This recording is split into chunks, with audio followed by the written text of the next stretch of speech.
কয়েকদিন ধরেই রাজধানী সহ সারা দেশ পুড়ছে তাপদাহে। অসহনীয় গরমে অতিষ্ঠ হয়ে উঠেছে জনজীবন। শুধু তাই নয়, তাপদাহের সঙ্গে পাল্লা দিয়ে বাড়ছে রোগ ও রোগীর সংখ্যা। ডায়রিয়া, নিউমোনিয়া সহ বিভিন্ন রোগে নগরীর হাসপাতালগুলোতে ভর্তি হচ্ছেন অনেকেই। এর মধ্যে সবচেয়ে বেশি আক্রান্ত হচ্ছে শিশুরা, যা দুশ্চিন্তা বাড়িয়ে দিচ্ছে অভিভাবকদের। আমার বাচ্চা অসুস্থ, আমার টেনশন, সবারই বাচ্চা অসুস্থ, টেনশন একটা সবার। হাসপাতালে আসা দৌড়াদৌড়ি একটা টেনশনের বিষয় না? গরমে বাচ্চাগত অসহ্য, বাসায় ঠিক মতো কারণও থাকে না, যার কারণে বেশি সমস্যা হইতেছে। রাত্রে হলে ফাঁকা গরম লাগে বা ঘর থেকে বাইরে হলে গরম লাগে, এই সমস্যা। প্রচুর গরম, গরমের মধ্যে বাচ্চা কিভাবে মানে ঠান্ডার মধ্যে নিরাপত্তা রাখবো, মানে এটা তো আমরা ভাইবেই পাচ্ছি না। আরও কারণ চলে যায়, বিদ্যুৎ কতক্ষণ থাকে তারপরে আবার চলে যায়। এই চিত্র রাজধানীর শিশু হাসপাতালের। নগরীর এই হাসপাতালের টিকিট কাউন্টার ও জরুরি বিভাগ ঘুরে দেখা গেছে রোগী ও স্বজনদের প্রচণ্ড চাপ। অপরদিকে বিভিন্ন ওয়ার্ডের শয্যা ফাঁকা নেই রোগীর চাপে। 681 শয্যার এই হাসপাতালটির দায়িত্বশীল সূত্র জানিয়েছে, গরমের কারণে এবছর আক্রান্ত শিশুদের মধ্যে ডায়রিয়া রোগীর সংখ্যা কম, তবে আক্রান্তদের মধ্যে নিউমোনিয়া রোগীর সংখ্যা বেশি। অভিভাবকরা বলছেন, শিশু রোগ ও রোগীর চাপে হাসপাতালের সামনে দীর্ঘ হচ্ছে স্বজনদের সারি। এরই মাঝে আবার কারো অভিযোগ, এতে পড়তে হচ্ছে ভোগান্তিতে। এত সিরিয়াল ধরে এতটা মানে এখানে অনেক ঝামেলা ডাক্তার দেখানোটা। জরুরি বিভাগে এই যে ডাক্তার দেখালে তারা এদেরকে একটু কম গুরুত্ব দেয়, গুরুত্বটা বেশি দেয় আপনার যারা ভর্তি আছে ভর্তি রোগীদেরকে। এই জন্য আমাদের অনেক ভোগান্তির শিকার হচ্ছে।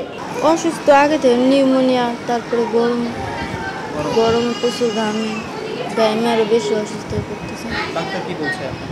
ডাক্তার অনেক পরীক্ষা নিরীক্ষা দেখতেছে, এখন কেমন আছে? সেরকমই, ততটা সুস্থ হয় না। গরমের কারণে তো প্রচুর পরিমাণে অসুস্থ, তা মাশাআল্লাহ করে একটু কন্ট্রোলে আছি। আল্লাহ যেন এইরকম গরম থেকে একটু কন্ট্রোলে রাখে আমাদেরকে। এদিকে দায়িত্বশীলরা বলছেন, বর্তমানে রোগের তুলনায় অপ্রতুল হয়ে পড়ছে হাসপাতালের শয্যা সংখ্যা। তাদের মতে, শিশুর রোগের প্রকোপ কমাতে হলে তাদের প্রতি রাখতে হবে বিশেষ নজর। প্রত্যেকদিন চেষ্টা করছি যে 100+ রোগীকে ছুটি দিতে, যারাই একটু যখন বাসায় যে খাওয়ার মতো মুখে খাওয়ার মতো তৈরি হচ্ছে, প্লাস তখন আমাদের মুখে আমরা ওষুধ দিয়ে মুখে অ্যান্টিবায়োটিক লাগলেও সেটা দিয়ে আমরা বাসায় পাঠাচ্ছি এই চাপটা সামলানোর জন্য। পাশাপাশি আমাদের কিছু কনস্ট্রাকশন চলছে, যেই কারণে আমাদের কিছু লিমিটেশন এখন আছে, কিন্তু এইটা আমরা যথাসাধ্য করছি যে যত সম্ভব তাদেরকে, এবং বিভিন্ন সুরক্ষা যে তাদের হচ্ছে পরামর্শ, সেগুলো আমরা বাসায় দিচ্ছি যে কখন তারা হাসপাতালে আসবে। শিশু হাসপাতালে রোগীর সংখ্যা আগের চেয়ে অনেক বাড়ছে। গতকালকে আমাদের 126টা রোগী ভর্তি হয়েছে। সব রোগী কিন্তু আমরা ভর্তি করতে পারি না, কারণ গতকালকে আমরা 43টা নিউমোনিয়া রোগী আমরা আউটডোরে দেখেছি, কিন্তু তার মধ্যে ভর্তি করতে পারছি মাত্র 11টাকে। বাকিগুলো হয়তো বা আউটডোর থেকে চিকিৎসা দিয়ে ছেড়ে দিয়েছে, অথবা অন্য কোনো হাসপাতালে রিফার করা হয়েছে। সেই জন্য আমাদের কিছুটা চাপ তো এখানে বেশি আছেই।